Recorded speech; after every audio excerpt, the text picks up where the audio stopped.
hezkuntza publikoa kolokan dago. Hirurtekoen harreraldian laguntza irakaslea ez izateak egunero irakasle desberdinak gelan sartzeak eragin du horrek ekartzen duen guztiarekin. Hori alda kalitatezko hezkuntza? Gure geletan hizkuntzara sar dituzten haurren kopuruak gora egin du. Eta hizkuntza espezialisten saioek bera. Gehienez astean saio bat jasotzen dute.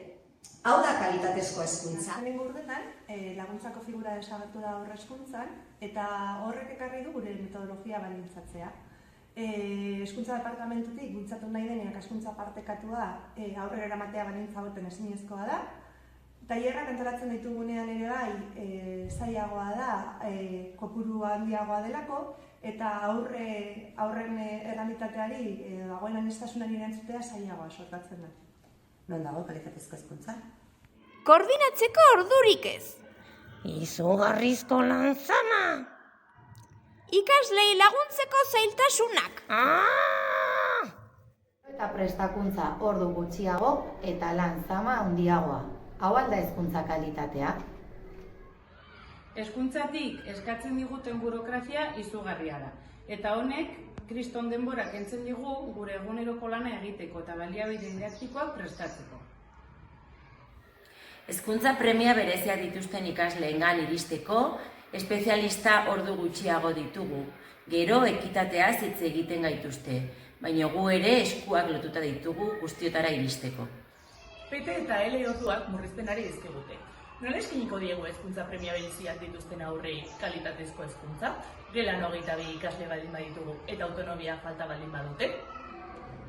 Irakasleon artean koordinazioa egiteko denborarik ez. Hau alda hezkuntza kalitatea.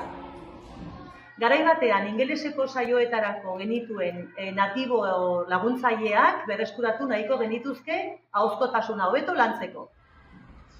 Hezkuntzatik oposaketak prestatzerakoan ez dituzten dauden plaza guztiak ateratzen. Eta horrek zer suposatzen du? Ikasleek urtez urte irakasle ezberdina izatea. Honek suposatzen duen guztiarekin.